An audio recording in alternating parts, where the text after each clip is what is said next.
Bulldozer तो बाबा हम bulldozer चलवा दिए हमारे पर। नहीं बाबा, आप पे बुलडोजर नहीं चलाएंगे। आप पहले सबसे पहले बताइए कि आप लोग की समस्या क्या थी। हम लोग की अगर कुछ नहीं दिया जाएगा आशा बहुओं को तो समझ लीजिए हमारा वेतन नहीं होगा तो बाबा का वोट नहीं होगा। हम आशा बहु 1000 की आबादी में काम करते हैं।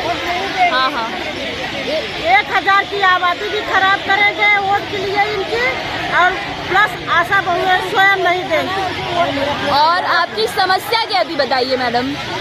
हम लोग को प्रोत्साहन राशि दी जाती है जी, हमें राज कर्मचारी का दर्जा दिया जाए। कोरोना काल में आशाएं उतरी है देश बचाने के लिए, सब एसी में बैठे थे। क्या उनको कोरोना नहीं होता था? हम लोग क्या कहना चाहेंगे सरकार से आप? सरकार से कहना चाहें कि हम लोग हमारे गांव की इतनी आबादी है, 1000 की आबादी में हम लोग किसी को वोट नहीं देने देंगे। इतनी आशा कोई वोट नहीं दे रही, उनके परिवार भी नहीं दे रहे। आप काफी रुष्ट दिखाई दे रही हैं सरकार से। अगर आपकी मांगे पूरी नहीं होती हैं तो आप क्या करेंगे मिलकर?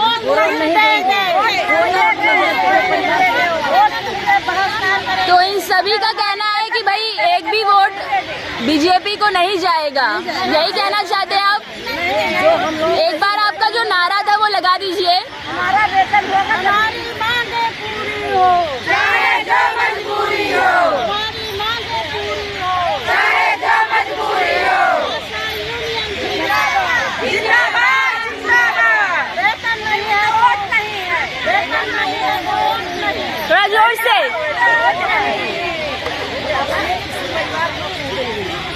जी, अपने अगर हम लोग मुख्यमंत्री एक एक करके जैसे 1000 की आबादी के समझ लीजिए कि वोट नहीं पाएंगे। हम लोग आशा बहु 1000 की आबादी संभाल रहे हैं। अभी आज के दिन में आप लोगों को क्या आश्वासन दिया गया है? आश्वासन नहीं दिया गया है कि हम लोग को जो 1500 मिल रहा था और 5000 मिलेगा। टेगरी जो जिले सिर्फ और सिर्फ आश्वासन मिला है या लिखित रूप में आपको कुछ मिला है? अभी हम लोग को लिखी चाहिए, तभी हम जानेंगे कि हमको सरकार कितना दी। हम लोग का मनोबल मैडम हम लोग 1000 आबादी के बचा सकते हैं तो 1000 आबादी को बुलवा कर वोट तो गिराएंगे, इनको तो पक्का हराएंगे हम लोग। अगर हमारी मांगे नहीं पूरा होगी तो उनको हम नीचे गिराएंगे। यदि हमारी मांगे पूरा कर देंगे तो हम भी पूरा उसी तरह करेंगे, नहीं तो फिर ये सरकार तो नहीं लाएगी। वही हमारा भाई है, वो सरकार नहीं है, वही हमारा भाई है। आशा एकता जिंदाबाद जिंदाबाद, आशा एकता जिंदाबाद जिंदाबाद। आप क्या कहना चाहेंगे मैडम इस सबक में? मैडम खुशी तो हो रहा है लेकिन बहुत खुशी नहीं हो रहा। अगर क्यों आप खुश क्यों नहीं है मैडम?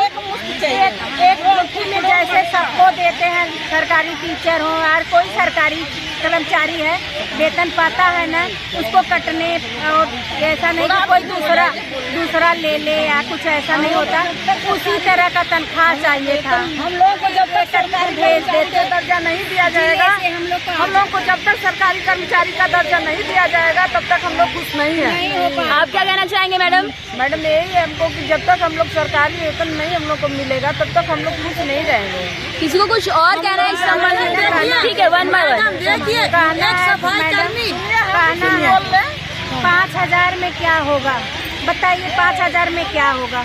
देखिए 5000 एक बहुत छोटा सा अमाउंट होता है। हाँ, इसमें पूरा जीवन यापन करना, गुजारा करना महीने का बहुत ज्यादा मुश्किल है। तो आप क्या मांग करते हैं सरकार से? वो क्या आपके लिए और अच्छा कर पाए? वही हम सरकार कहती है आपके लिए बहुत अच्छा कर रही है, लेकिन आप लोग कह रहे हैं कि यार अच्छा नहीं कर रही है। तो फिर एग्जैक्टली आपको सरकार से क्या चाहिए? सरकार से हम लोग एक ऐसा तनख्वाह दे जिससे हम लोग अपने बाल बच्चे को पढ़ा लिखा सके, कुछ अपने घर गृहस्थी के लिए भी बचा सके।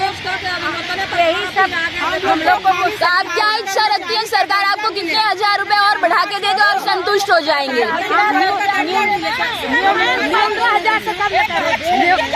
न्यूनतम 18,000 और संगनी को 25,000। जब तक नहीं होगा तब तक संतुष्ट कहाँ रहेंगे हम लोग।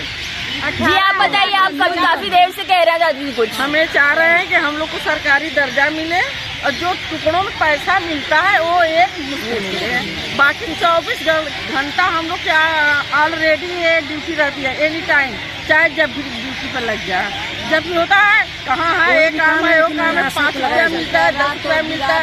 आयुष्मान कार्ड हम लोग इतना बनवाए उसका एक पैसा नहीं मिला।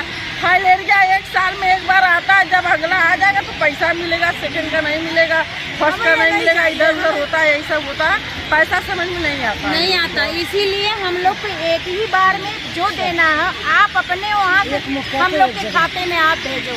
तो क्या सरकार आपको अगर बढ़ा के पैसे देती है तो आप मान जाएंगे?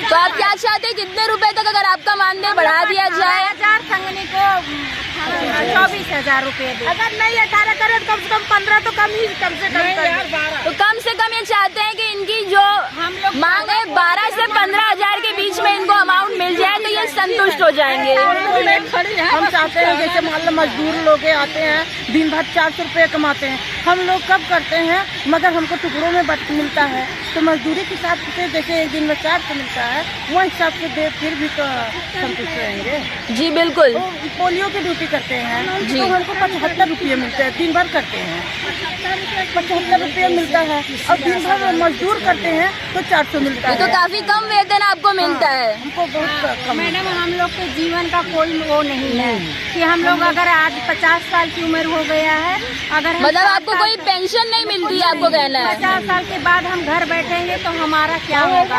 अगर जो हमको मिल रहा है वही हमारे आगे भी मिलता रहे तो हमको एक आधार हो जाएगा कि चलो हम लोग जब तक शक्ति था करे काम, अगर हम घर बैठे तो हमको मिल रहा है ताकि हम लोग अच्छे से अपना जीवन बिता सके। जी जी बिल्कुल। यही सरकार से हमारी रिक्वेस्ट समझिए, जो भी है हाथ जोड़ की विनती है कि हमारी यही मांग है। और इस बार आप वोट किसको देना चाहेंगे? अगर हम लोग का करते हैं तो इन्हीं का वोट रहेगा, अगर नहीं करेंगे तो मोदी जी को हम लोग देंगे और पूरे गांव से सहयोग मांगेंगे। जो सरकार न्यायी है, हम अपने क्षेत्र जो सरकार न्यायी है वही हमारा भाई करेंगे कि हमारे मोदी जी को अच्छे से अच्छी वोट से विजयी बनाया जाए और मोदी जी हम लोग को दे करके और विजयी बना कर हम लोग के भी समाज लोग हम लोग हमारे मोदी जी रहे फिर रहे, लेकिन हमारे लोग का ध्यान दे कि जैसे बहू के लोग में संस्कार के हो वैसे बहू का सम्मान दे दे। हम जी बिल्कुल। बेटी बचाओ बेटी पढ़ाओ पे आप 2 शब्द क्या कहना चाहेंगे? वही तो, बेटी बचाओ बेटी पढ़ाओ, तो बेटी के लिए खर्चा भी तो लगता है। जब बेटी सब पैदा कर रही है, कितने लोग अबॉर्शन करवा दे रही हैं, जांच पड़ताल करवा रही, महंगाई इतना बढ़ रहा है तो कहाँ से एडजस्ट करेंगे? हम लोग, लेकिन लोगों का स्कॉलरशिप तो नहीं आ रहा है, आगे हम लोग पढ़ाई कैसे पढ़ाएंगे? पढ़ाना है लिखाना है। बिल्कुल आपकी बात तो बिल्कुल सही है। पढ़ाने के लिए यही तनख्वाह जरूरी है, पढ़ाने के लिए यही तनख्वाह जरूरी है जो हम लोग मांग रहे हैं। आप भी जानते हो कि एक सरकारी टीचर बनाने में बीएड कराने में कितना होता है, काफी खर्चा हो जाता है। जी जी। 40,000 से 50,000 उनका वो लगता है, एडमिशन फीस होता है, उसके बाद प्लस कापी कलम दवा आने जाने रहने का खर्चा हम लोग कहाँ से करेंगे? कैसे उम्मीद हम आगे भारत की बेटियाँ कैसे आगे बढ़ेंगी जब 4,000 10,000 20,000 आशाएं उनकी बेटियाँ कैसे आगे बढ़ेंगी जब उसकी माँ मजबूर है, मजदूरी कर रही है, 2 वक्त की रोटी उसको नहीं हो रहा है तो अपनी बेटी को पढ़ाएगी कैसे? शान मान कैसे लाएगी जब वो इतनी लाचार और मजबूर है, दर दर घूम रही है तो कैसे कर सकती है? आप इसका ध्यान दें और हमको कुछ नहीं चाहिए, अपना सम्मान चाहिए, अपनी बेटी का भी सम्मान चाहिए ताकि हम उसको पढ़ा सकें। आज बेटियां चांद सितारे छू रही हैं, उनको भी देख के आपका हौसला बढ़ना चाहिए। हम लोग कुछ नहीं कह रहे हैं, आप खुद समझिए हम लोग क्या कह रहे हैं, हमको कुछ कहना नहीं है, आप खुद जानते हैं। लेकिन मोदी जी तो कहते हैं कि भाई आप सभी तो उनके परिवार का हिस्सा है, तो इस पे आप क्या कहना चाहेंगे? परिवार के हिस्सा में एक लोग दुख से रहे, एक लोग सुख से रहे, ऐसा दुख सुख होता नहीं। जो मुखिया होता है घर का होता है वो ये छोटे से लेके बड़े तक का देखता है कि उसके घर में क्या किसको घटा है, क्या किसको बढ़ा है, तो मुखिया कहलाता है। न कि मुखिया अपने चांद सितारों को छुए और दूसरे को नीचे बैठा के खाए खिलाए, ऐसा मुखिया नहीं होता। मुखिया वो होता है कि जो पूरे परिवार पूरे देश को लेकर चले, बहू बेटी सबका इज्जत करे, सम्मान करे, वो मुखिया होता है। न कि कोई ऐसा हो कि हाँ दर दर की ठोकरें बहू बेटियां खा रही हैं, उसकी बेटियों को कहाँ से कहाँ पहुँचाना है हर उम्मीद हम लोग का टूट जाता है।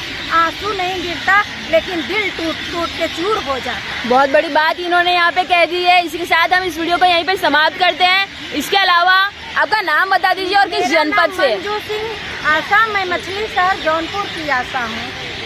ठीक है। और मैडम? नीता देवी आशा है, हम मछली शहर के आशा है। मंजू देवी मेरा नाम है, मंजू देवी। मंजू देवी, आप किस जनपद से आती है मैडम? जौनपुर जिला। जौनपुर जिला। आप? मेरा नाम सरोज देवी है, मैं जौनपुर जिला से आता हूँ। सरकार के बारे में कुछ कहना चाहेंगे? क्या कहना चाहेंगे? बेटी पढ़ाओ बेटी बचाओ तो कहते हैं, लेकिन बेटियों को पढ़ा तो रहे हम लोग ऋण कर्जा लेके। सोचते हैं 1 साल का हम लोग दे देंगे पैसा, लेकिन दूसरे साल का स्कॉलरशिप आ जाएगा तो दूसरे साल का काम हो जाएगा, लेकिन बेटियों को स्कॉलरशिप नहीं मिल रहा। हम लोग इतना परेशान है कि हम क्या बताएं आपको। अगर सरकार आपकी बातें मान जाती है तो आप वोट किसे देंगे? अरे उन्हीं को देंगे।